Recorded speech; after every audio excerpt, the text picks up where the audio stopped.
ఈరోజు మదనపల్లి బోధన ఆసుపత్రిని ప్రైవేట్ పరం చేయాలని ఈ కూటమి ప్రభుత్వం కుట్ర చేస్తున్న నేపథ్యంలో బహుజన సమాజ్ పార్టీ, ఏఐటీయూసీ అదేవిధంగా కమ్యూనిస్ట్ పార్టీల ఆధ్వర్యంలో ఈ కార్యక్రమాన్ని ధర్నాని నిర్వహించడం జరుగుతూ ఉంది.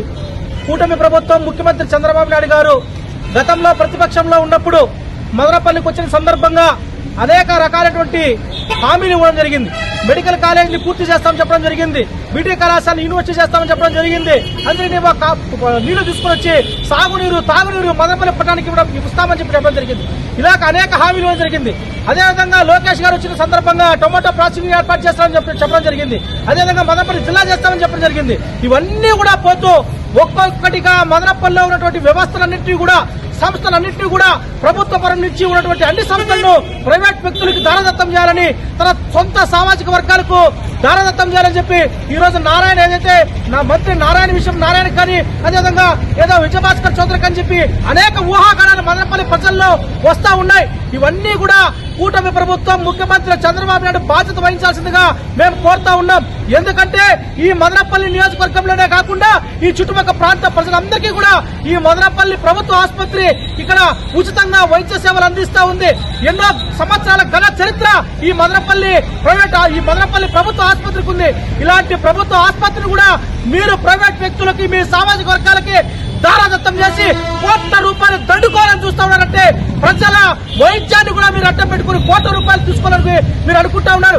ఈ రోజు వైద్య శాఖ మంత్రిగా ఉన్నటువంటి ఏదైతే సత్యకుమార్ గారికి నేను మాట చెప్తా ఉన్నా, ఇదే మదనపల్లి ఈ రోజు మీరు రాజకీయంగా ఉన్నతమైన స్థానాలకి తీసుకురావడానికి ప్రధానమైన కారణం మదనపల్లి. ఈ మదనపల్లి అడ్డం పెట్టుకుని ఈ రోజు మీరు ఉన్నతమైన పదవుల్లో ఉన్నారు. మీకు రాజకీయ భవిష్యత్తుని ఇదే మదనపల్లి ఇచ్చింది. కానీ ఈ రోజు మదనపల్లి ప్రజల్లో ఉన్నటువంటి వాళ్ళ వైద్యంలో వాళ్ళ నోట్లో మట్టి కొట్టే ప్రయత్నం చేయొద్దని చెప్పి సత్యకుమార్ గారికి కూడా నేను విన్నవిస్తా ఉన్నా, నేను హెచ్చరిక జారీ చేస్తా ఉన్నా. చంద్రబాబు నాయుడు గారు మీరు ఇచ్చినటువంటి ఈ హామీలను ప్రధానంగా ఇదే మదనపల్లిలో మెడికల్ కాలేజ్ వస్తే ఇక్కడ మా బాధలంతా కూడా తీరుతా అని చెప్పి కోరుకున్నటువంటి ఈ పేద ప్రజల నోట్లో మట్టి కొట్టారు. మీరు ప్రైవేట్ పరం చేయాలని చూస్తున్నారు. ఈ మదనపల్లి నియోజకవర్గం నుంచి ఇక్కడ సరైన వసతులు లేక ఎన్నో సార్లు మదనపల్లికి, ఇదే తిరుపతికి, బెంగళూరుకి, వేలూరుకి పోతా దారి మధ్యలో చనిపోయిన సందర్భాలు ఉన్నాయి. అదేవిధంగా అక్కడ పోయి లక్షల రూపాయల డబ్బులు పెట్టుకోలేక తిరిగి వచ్చేసి చనిపోయిన సందర్భాలు ఉన్నాయి. ఇలాంటి సందర్భాలన్నీ కూడా పోతాయి. మెడికల్ కాలేజ్ వస్తుంది అని అనుకుంటే మెడికల్ కాలేజ్ పోవడమే కాకుండా ఈ రోజు ప్రైవేట్ హాస్పిటల్కు, ఈ రోజు ప్రభుత్వ ఆసుపత్రిలో ప్రైవేట్ పరం చేస్తా ఉన్నారంటే మీరు ఈ ప్రైవేట్ విధానం ఏదైతే ఉందో దాన్ని మేము పూర్తిగా ఖండిస్తా ఉన్నాం.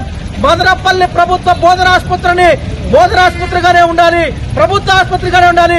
రాబోయే కాలంలో అందరినీ మనం కలుపుకొని పెద్ద ఎత్తున ఉద్యమాలకు సిద్ధమవుతాం. మేము ఒకటే చెప్తాం, ప్రభుత్వానికి చంద్రబాబు నాయుడు గారు ఊసరవిల్లులాగా ప్రతిపక్షంలో ఉన్నలాగా పాలకపక్షంలోకి వచ్చినలాగా మీరు వివరించద్దు. మేము చాలా స్పష్టంగా చెప్తా ఉన్నాం, మదనపల్లి బోధన ప్రభుత్వ ఆసుపత్రిగానే ఉండాలని చెప్పి డిమాండ్ చేస్తా ఉన్నాం.